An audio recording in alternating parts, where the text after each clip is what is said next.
right, let's see where we are here. Just getting our levels straight here. Check, check, check. Can people hear me? Can people hear me? Check, check, check. All right.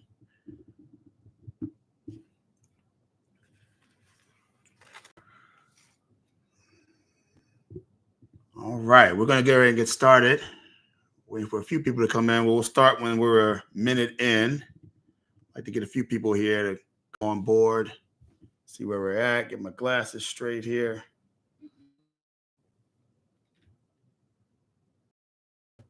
There we go. There we go.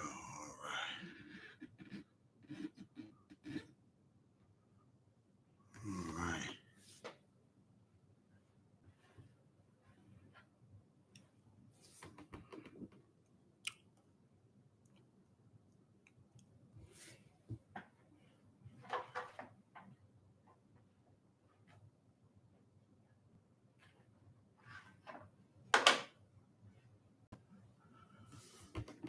All right. All right.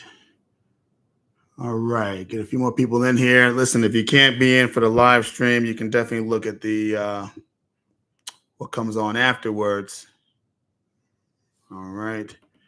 All right. We're going to begin. Listen, folks, unless your head has been in the sand like an ostrich, you now know that Donald Trump, former President Donald J. Trump, has been found guilty on all 34 counts in the supposed hush money trial in New York City brought on by Manhattan DA Alvin Bragg. And the social media platforms have been exploding on the left and the right. And it's almost like it's an alternate reality depending on where you are ideologically on the map. If you're on the right, you see the world and this decision by the court in one way, and if you're on the left, you see it in a completely different way. We've gone live on TikTok to talk about this, and the comments in the TikTok lives have been everything from revolution to rebellion to threats of violence to you name it. Armageddon is upon us, depending on what side of the aisle that you're on here. But before then, I made a TikTok video, and I talked about the 5 things before there was a decision by the jury. 5 things I thought would happen if Donald Trump was convicted. I talked about 5 things I thought would happen if he was acquitted, found not guilty by the jury. Well, now that we have a final verdict from this jury, I want to just give a little bit more light to the 5 things I think that will happen post conviction by in the 2024 election going forward. So let's go ahead and let's talk about that. The first thing I want to say is post Trump conviction. What's going to happen in the 2024 election is the Democrats will ultimately overplay their hand. Folks, as a disclaimer, I am a progressive Democrat and I know my party. The Democrats will overplay their hand here. They will use this, everywhere you see a fundraising email. They will use this everywhere you see a request for money, for dollars, everywhere you see campaigns from the top of the Joe Biden campaign to sheriff and dog catcher will use this, calling Donald Trump a felon and making this sort of the case, the fait accompli, if you will, that they think is going to be the trifecta that will win them the election. Folks, Democrats, let me tell you this. This election will not be won or lost on whether Donald Trump is a convicted felon once or a convicted felon twice, and the other, trials that may come up this year before the November election. It will be based on Joe Biden's record. And what I do not hear enough from the Joe Biden campaign is a list of what he's actually done and what his vision is for the next 4 years. That's all people care about. People care about inflation. People care about the lack of certainty in terms of their future economically and socially and all of other things. And going to Black colleges and speaking there, trying to get the Black vote, going to other high-profile places, making appearances without charting out a specific vision for the next 4 years and a sufficient recap of the many things that Joe Biden has done, of which there are a lot of things. There are a lot of things that Joe Biden can look at and point to that he's actually accomplished, especially with a divided Congress. I don't hear any of that on the stump. What I hear a lot is a lot of tough guy talk, a lot of reaching out to the base in very symbolic and, to be frank with you, boring traditional ways that's not going to rev up the base. As I've told people in the past, both Donald Trump and Joe Biden have mountains to climb if they are going to win the 2024 general election in November. Now, they're very different from each other, but there's still mountains that they both have to climb that neither candidate has shown the ability to do at this stage of the race. Joe Biden's mountain is he has to replicate the turnout that he received in 2020. That was record turnout for him. It's what won him these narrow states that Hillary Clinton lost. And I don't see him coming close to getting that kind of turnout. And I don't see a real plan to get that turnout from the DNC or from the Biden campaign. Without that turnout, I don't care where the polls say he is. I don't care where the polls say Donald Trump is. He cannot win. And we'll get to Donald Trump's mountain in a minute. But the Dems will overplay their hand in the short term. I think it's the first thing you can count on in a post-Trump conviction election cycle. The second thing I think you can count on is Ronald Reagan conservative mainstream Republicans will start to pick up in showing and illustrating their buyer's remorse. Folks, we talked about this way before the conviction, that if you look at the primaries happening in the Republican Party, in the caucuses in the last month and a half, what you see is not gathering support, unifying support amongst the base of voters behind the presumptive nominee, which Donald Trump is, because there's nobody else running and he has enough delegates to be nominated. You should see a consolidation of those voters voting for him because he's the only choice, and just sort of getting your momentum ready for the general election in the fall, right? But what we've seen Republican voters start to vote for other candidates whose names are on the ballot but are no longer candidates. What do I mean? In Indiana, a few weeks ago, Donald Trump received his votes, but Nikki Haley, candidate on the ballot, has not been an official candidate since February, getting 20% of the primary vote in Indiana. In Maryland, 20% of the vote, Nikki Haley. On the ballot, not a candidate, 20% of the vote in the primary vote in Maryland. And what we see in other states, candidates, people voting for none of the above, a combination of Vivek Ramaswamy, Chris Christie, DeSantis, and Nikki Haley, all receiving between 7 and 17% of the vote without them actually having a campaign. Who are those Republicans that are not voting for Donald Trump in a primary where he's the only candidate? You guessed it. What I've been saying on this platform and other platforms, Ronald Reagan, conservative mainstream Republicans are starting to have buyer's remorse, and it's starting to show itself in the voting patterns and primaries. And that is not a good sign for Donald Trump. What I expect after this conviction is for that to speed up a little bit more, that there will be more buyer's remorse among the Ronald Reagan conservative mainstream Republicans, demonstrating itself in some of these primaries that are still yet to be run. Primary season is still going to continue at least until next week, I think. And the reality is you're going to start seeing more of that happening. Watch those numbers in the primaries next week, if there are any that there are other candidates that happen to be on the ballot. There are not any candidates on the ballot, he's okay, but there are candidates on the ballot. Look for an anti-Trump vote to increase in a number of those states. Now, who are these Ronald Reagan conservative mainstream Republicans, you may ask yourself? Well, I'm glad you asked. That's a very good question.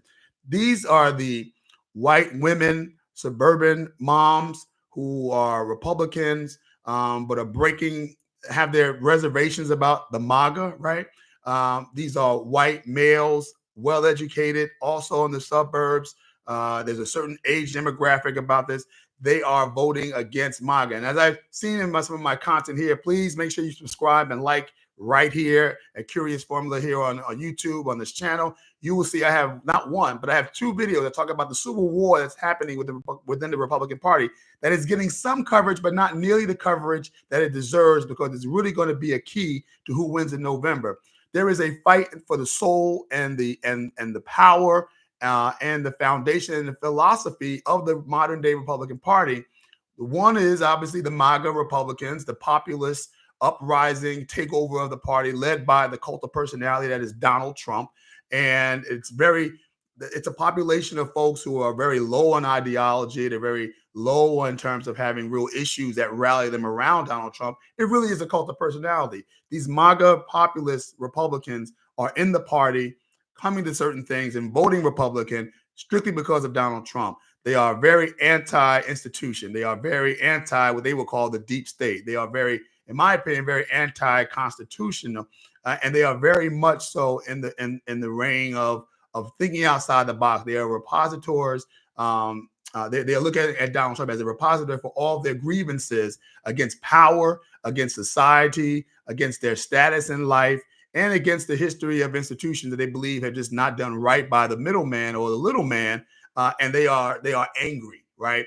Now you juxtapose that to the philosophy that has governed the Republican Party since 1980 to 2016, when Donald Trump sufficiently became the titular head of the Republican Party nationally, and that is Ronald Reagan, right? And so the party of Reagan has now come into direct conflict with the party of Trump, and that's the schism. And there's been a lot of Republicans who have sort of followed MAGA, not because they wanted to, but because that's just the way it has been. There's no other ways to go. Now you're seeing buyer's remorse. It may have been because Donald Trump was in the courtroom regularly and then giving sort of outrageous post trial press conferences and saying outrageous things on the campaign trail. Now that no other candidates are running, everyone is squarely focusing on the rallies, the speeches that Donald Trump was giving and Joe Biden are giving. And to be frank with you, Donald Trump has not been on his game. He's been more conspiratorial. He's been more angry. He's been more in your face about the trial. He's been more insulting. He's been more ethnically insensitive, right? And his comments are kind of all over the place, really pointing to some of maybe, some of the things he says about Joe Biden being mentally competent. There are a lot of things I've been hearing and seeing on the trail, and I watch both men that have shown that maybe Donald Trump's mental competency is lacking right now.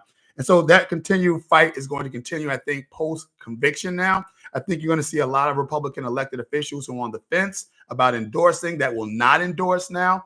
And will keep their powder dry. They'll certainly support the nominee of their party, but they will not be out there sort of linking their names and then any kind of formal endorsements. I fully expect the Never Trumpers, and we've been talking about this for the last week and a half. I'm probably going to do a video on this.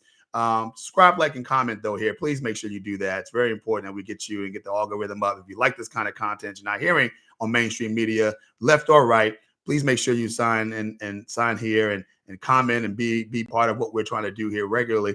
But what you're seeing is, I've told you this over the last couple of days on numerous platforms, that the Never Trumpers, the ones who've never gotten on board the MAGA wagon, never gotten on board the Donald Trump wagon, right? That they are organizing, fundraising, targeting districts and states, particularly battleground states, that they are going to reach out specifically to these Ronald Reagan mainstream conservative Republicans to get them not to vote for Donald Trump in the general election in November. Who are these Never Trumpers? Who are these folks that are going to fight the good fight within the Republican Party to get them not to support Donald Trump? So it's a Never Trumpers, the Steve Schmitz of the world that you all know about already.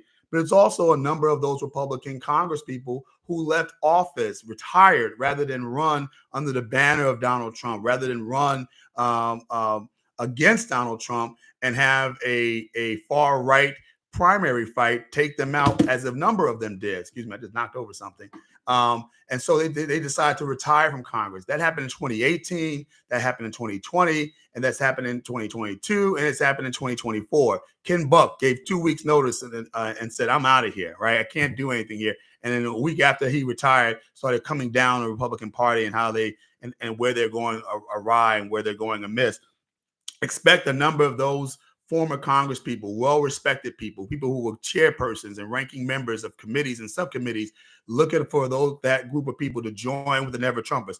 Look for a lot of the people who worked in the Trump administration who have now had buyer's remorse, who have now talked about how incompetent that he is, who have now talked about how he's unfit to be in public office, who have now talked about sort of why we can't afford to have 4 years of this guy with his finger close to the button, with making decisions on national defense and security and directing the financial markets here. And actually, if you look at the Project 2025, which we have a video coming out about next week, the plan is just anti-constitutional, anti-civil service, anti a lot of things, and they don't want any parts of that.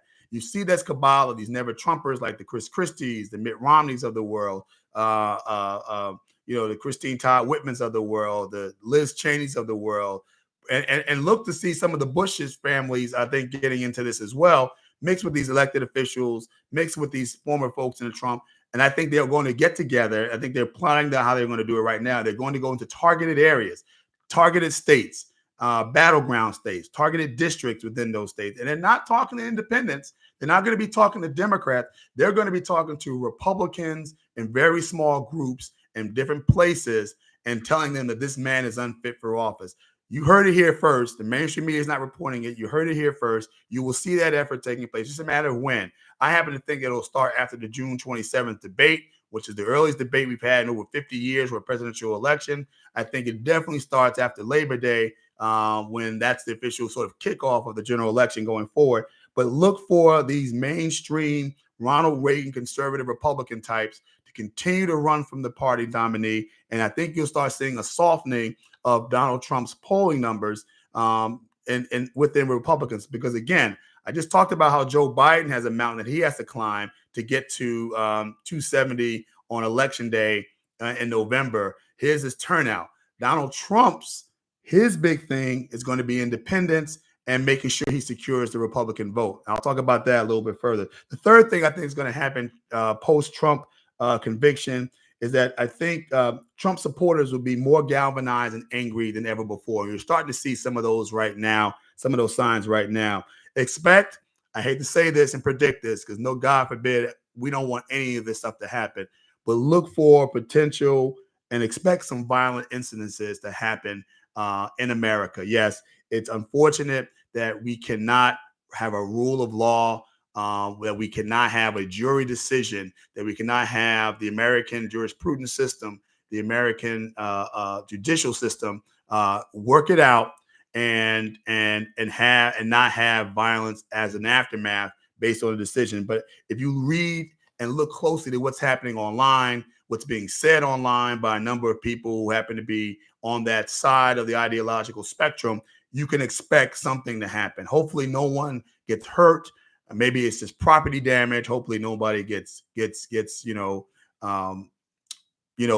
hurt in these kind of enterprises. But I think you can expect that. You can expect Donald Trump related to that to talk about how New York City is a scum place and it's full of crime and drugs, and the DA should be worried about more about that than him. And look for the judge and his family to continue to be to have their profile dropped.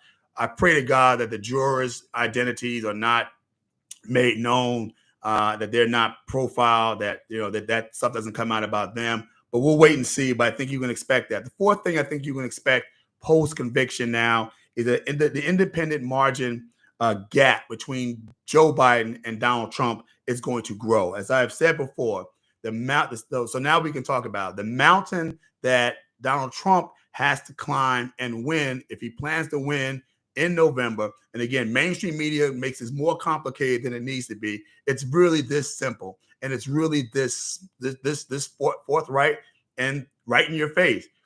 If Joe Biden has to get the same kind of record turnout that he received in 2020, or he cannot win in November, as I stated before, then the challenge for Donald Trump is that he must win independence, or he does not have a chance to win in November as well.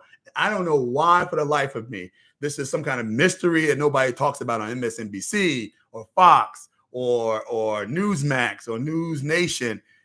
This is factual. The only reason why Donald Trump wins the presidency against Hillary Clinton in 2016 is Donald Trump wins independence. And he won them narrowly, which means he won them at a pretty convincing rate, but that allowed him to win narrowly in states like Wisconsin, narrowly in other states going forward. And that's what got him a narrow win over Hillary Clinton. But you know what's happened since 2016? Donald Trump has not won, and the Republicans have not won the independent vote, which is the largest block of voters in America, folks. It's not Republicans or Democrats. Nationally, independents are the largest block. And so in 2018, the midterms, Republicans lose. they do not win the independent vote, they lose. In 2020, Donald Trump loses the White House, not because of election fraud, because he didn't win independence. He loses the presidency. In the 2022 midterm elections, that was supposed to be the red wave, it did not materialize. Why? Because Republicans did not win independence. And right now, before any conviction happened, before any kind of news stuff around the trial even happened, Biden was posting a 14 percentage point lead over Donald Trump with independents. Folks, this is where the election is bought and sold. I don't care about polling right now. Polling is a snapshot in time. It means nothing today. It shows you trends. But the reality is that the hard numbers say that there is no Donald Trump win in November without independence, without him winning independence. And I love for somebody else to prove me wrong in this, because anything else is just not true. That's Joe Biden has his mountain of turnout, but Donald Trump has his mountain of getting independence. And I see independence moving away from him even more so since the conviction. Polling kind of already showed that. That there were a number of Republicans who said that they were supporting Donald Trump, but that they would be less likely to support him if he was a convicted felon. It's going to be interesting to watch those numbers. Again, these are those Ronald Reagan, mainstream conservative Republicans, but the number was bigger with independents. Independents said they would not vote for a convicted felon on the right or the left. Didn't matter if the person was Republican or Democrat. And so those numbers, I suspect, are going to go even wider for Joe Biden. Now, how do I think Donald Trump is going to try to stem that hemorrhaging? I think it is now pretty certain now that Donald Trump has got to name as a VP, as his vice presidential nominee, somebody from that Ronald Reagan conservative mainstream base. I think if he had been acquitted, as I said, so if you look at my video about if he had been acquitted, he would have gotten somebody outside the box and run this sort of anti-establishment ticket, which I think, would probably be somebody like Vivek Ramaswamy, who, young, articulate, just as iconoclastic as Donald Trump. Now, because of the conviction, he will be forced to nominate somebody from the Beltway, as it'll be called, somebody from the DC insiders that the Republican mainstream donors and funders and party apparatus supports. So it'll be somebody like a Tim Scott. It'll be somebody like a Marco Rubio. It'll be somebody who is younger, vibrant, still speaks the same language, but is more tethered to the traditional conservative thinking and philosophy of the Republican Party. And he will hope that will stem the tide of those Republicans on the base, but also give the independents a little more breathing room that says, okay, this guy is convicted, right? If he does go to jail for some of the other trial that happened, right? We have a staunch, dyed-in-the-wool, true conservative Republican that we all like and know, who's traditional, who can take his position, and who can balance out the ticket going forward. So I fully expect that to happen post-conviction as well. And then the fifth thing I think will happen is the Trump's legal team will work overboard to prevent any additional trials from happening before the election. Folks, if you think the filibustering and the delaying tactics of the three other trials were intense before the conviction, you ain't seen nothing yet. Expect the Trump trial team, the Trump legal team, to do everything and anything and everything that they can do to make sure that there is no other public trial happening before the November election. That means they're going to fight that DC case hard to make sure that does not see the light of day until way after the election. They're going to work hard to make sure that Fani Willis and the Georgia case, which I always thought was the strongest case, I always thought the New York case was the weakest case. I don't know what anybody else may have thought here, but I always thought that was the weakest case. The Fani Willis case in Georgia, I always thought was the strongest case, which made me so mad about Fani Willis and her personnel decisions being in a personal attack. She should have known that they were going to attack her personally, but I digress.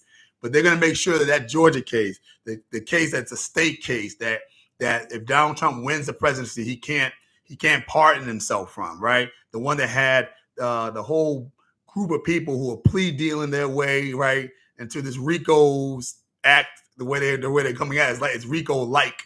in terms of how they're going after Trump through this particular way, that they're going to make sure that case does not see the light of day, at least trial wise, until after November, right? They're going to make sure those cases do not see the light of day. They're going to work overtime, and you're going to see more activity in that regard. I know Donald Trump says he's going to appeal this decision, but listen, folks, that appeal is not going to happen. It's not going to bring any fruit. People need to understand that unless you're a lawyer, if you don't understand this stuff, an appeal is not a new trial, right? An appeal is based on is based on error on the trial level, right? At the lower court level. My take on it, and I'm not a practicing attorney. I'm a lawyer. I have a law degree. But my take on it is that this is not something that is appealable, that they would find that there was a large error that was substantive, that was going to lead to an overturn of the decision, and not with those 3 African-American women who are going to be serving on the appellate board, the appellate court. They're going to hear this, that were appointed by Democrats. It ain't happening.